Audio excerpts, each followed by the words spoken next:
Now we come to chapter 17, and we come here actually to the fourth burden now.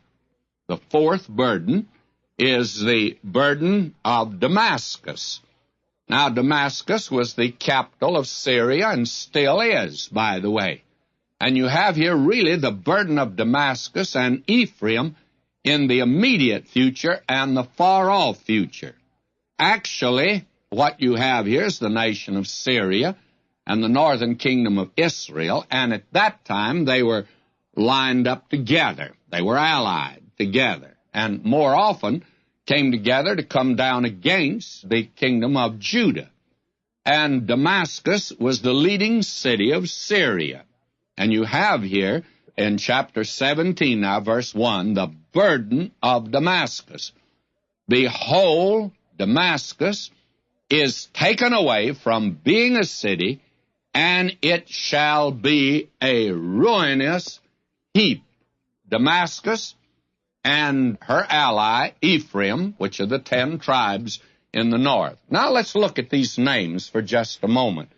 Damascus was the capital and leading city of Syria in that day, just as it is today. It has been called the oldest living city in the world. Well, I've been to several places that make that same claim. You go to Greece, way up above Corinth in the Peloponnesus, the city of Menelaus and Agamemnon, that Mycenaean civilization that actually was the beginning of Greek civilization, and they tell you that's the oldest place. However, there's not much around there today to call it a town or a city. A good Greek restaurant there, but that's about all. And then I've been to Jericho, and there is a sign when you make the turn down at the Jordan to go over to Jericho. It says so many kilometers over to Jericho, the world's oldest city.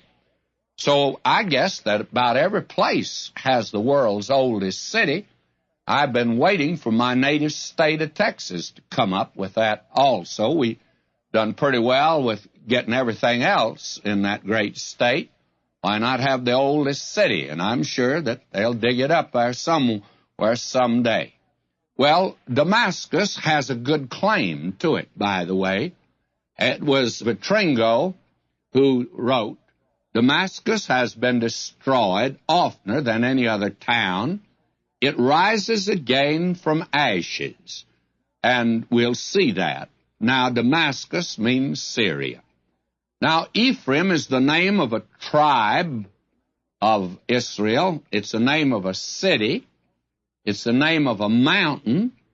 It's the name of a man. And it refers to the 10 tribes, the 10 northern tribes. That's one of the words used instead of Israel. Several of the prophets, we will find that Hosea uses that expression, Ephraim. And Ephraim is like a heifer that goes backwards. Well, here it's used to represent the 10 northern tribes, which are ordinarily called Israel. Now, here you have the burden of Damascus. And Damascus is to be taken away from being a city. It shall be a ruinous heap. Now, there have been those that say, well, look, this is not fulfilled. Well, I think candidly that, as we have said, that there is a far-off fulfillment of all of these prophecies, and I think there's a local fulfillment too. Now, somebody said, then how would you understand this? Well, I feel that there are two possible explanations that certainly make sense to me. The first one is that historians are not always accurate. In fact, who was it that wrote the profound history not long ago and then made the statement that the biggest lies in the world have been historians? Well, historians haven't always been accurate in saying that this is the oldest city, that is, the original city of Damascus, because in that area there happened to be many ruins of a city. And actually, any one of these ruins could have been old Damascus, and probably was.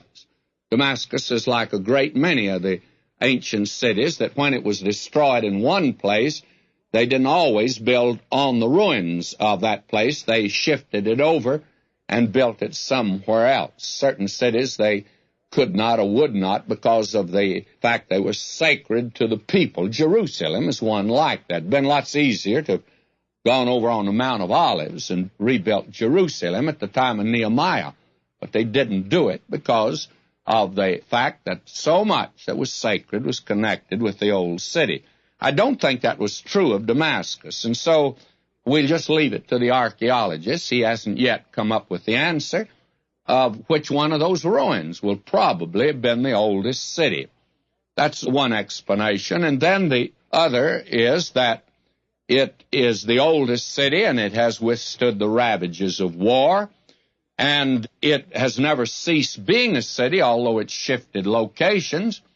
It is probably the oldest city in the world, but that city which has survived every catastrophe that's come upon this earth, and especially upon that land that has seen army after army march through them, it managed to survive, but it will not survive during the Great Tribulation period. It will be destroyed, and as the writer says here, it will cease being a city.